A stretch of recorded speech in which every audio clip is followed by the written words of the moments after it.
2026 সালের মধ্যে নোয়াপাড়া থেকে বারাসাত মেট্রোর কাজ সম্পন্ন হবে। রবিবার নিজের জন্মদিনে প্রণবানন্দ শিল্প শিক্ষা নিকেতনে এসে একথা জানান মধ্যম গ্রামের বিধায়ক তথা রাজ্যের খাদ্য ও সরবরাহ মন্ত্রী রথীন ঘোষ। দমদম বিমানবন্দর থেকে মধ্যমগ্রাম বিটি কলেজ পর্যন্ত মেট্রোর সম্প্রসারণের কাজ সমাপ্তির পথে। বারাসাতে চলছে জোর কদমে মেট্রোর কাজ। সোমবার পরীক্ষামূলকভাবে চলবে কলকাতা মেট্রোর দমদম নোয়াপাড়া থেকে বিমানবন্দরের মধ্যে। তার আগে শনিবার নোয়াপাড়া এয়ারপোর্ট অংশে সমস্ত প্রস্তুতি ঠিক আছে কিনা তা খতিয়ে দেখা হলো। মেট্রো কর্তৃপক্ষের তরফে জানানো হয়েছে, সোমবার ইয়েলো লাইন অর্থাৎ নোয়াপাড়া থেকে দমদম বিমানবন্দর অংশ পরিদর্শনে আসবেন মেট্রোর জেনারেল ম্যানেজার পি উদয় কুমার রেড্ডি। হবে ট্রায়াল রান। নোয়াপাড়া থেকে দমদম ক্যান্টনমেন্ট হয়ে বিমানবন্দর প্রায় 6.5 কিলোমিটারের এই পথ জুড়বে মেট্রোয়। সে কারণে শনিবার এই রুটে প্রথমবার সফলভাবে পরীক্ষামূলক ট্রায়াল রান চালালো কলকাতা মেট্রো কর্তৃপক্ষ। মমতা বন্দ্যোপাধ্যায় রেলমন্ত্রী থাকাকালীন নোয়াপাড়া বারাসাত মেট্রো রেল প্রকল্পের কথা ঘোষণা করেছিলেন। সেই প্রকল্প অনুমোদন হলেও কেন্দ্রের বিজেপি সরকার বারাসাতবাসীদের বঞ্চিত করেছেন রাজনৈতিক প্রতিহিংসার কারণে। তবে সব বাধা কাটিয়ে শেষ পর্যন্ত মেট্রো চালু হতে চলেছে দমদম এবং বারাসাতের মধ্যে। রবিবার মধ্যমগ্রামে সেই বিষয়েই রাজ্যের খাদ্যমন্ত্রী রথীন ঘোষ আশ্বস্ত করলেন বারাসাতবাসীদের। রথীনবাবুর মতো লোক আরও জন্ম নিক স্পোর্টসে। উনি খুব ক্রীড়াপ্রেমী মানুষ। আমরা রাজনীতির লোক নই, কিন্তু উনি এত ফুটবল প্রেমী বিশেষ করে, এজন্য আমাদের সাথে একটা হৃদয়ের সম্পর্ক তৈরি হয়ে গেছে। রথীনবাবুর এই দিনটায় আমরা সবাই উপস্থিত থাকি রথীনবাবুকে শুভেচ্ছা জানাতে, এবং রথীনবাবুর মতন মানুষ যদি স্পোর্টসে আসে, স্পোর্টসের আরও ভালো হবে। ওনার দীর্ঘজীবী কামনা করি। আজকের দিন উনি সুন্দর এবং সুস্থভাবে কাটান। রথীনবাবুর জন্ম পূর্ববঙ্গের সূত্র আছে, সেক্ষেত্রে দাঁড়িয়ে সম্প্রতি যে বাংলাদেশের পরিস্থিতি রয়েছে চারিদিকে, গতকালও বারাসাতে এই জিনিসগুলো একটু আজকের দিনটা থাক।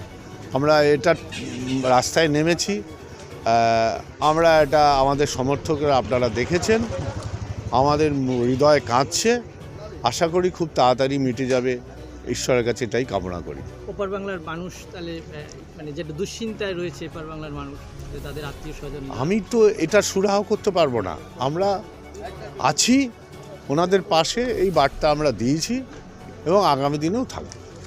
আমরা যারা মানুষ মনে করি, আমি কোনো সম্প্রদায়ের কথা বলছি, যারাই নির্যাতিত হোক, সেটা আমাদের সকলেরই ব্যথা লাগে। ওপার বাংলায় যখন আমাদের ভাইদের উপরে কোনো রকম ঘটনা ঘটছে, এপার বাংলায়ও তার একটা প্রভাব পড়ছে, এবং আমি ব্যক্তিগতভাবে মনে করি যে এই ধরনের ঘটনা না হওয়া উচিত। এবং এটা যেহেতু দুটো দেশের ব্যাপার, অর্থাৎ আমাদের মাননীয় মুখ্যমন্ত্রী যেটা বলেছেন, কেন্দ্রীয় সরকার যে স্টেপ আউট করবে, আমরা তাদের সাথেই আছি। যেহেতু এটা ছিল যে বারাসাত নোয়াপাড়া মেট্রো ভায়া এয়ারপোর্ট, নোয়াপাড়া থেকে এয়ারপোর্ট অবধি ট্রায়াল হয়েছে, এবং আমাদের এদিকেও বিটি কলেজ অবধি কাজ হচ্ছে।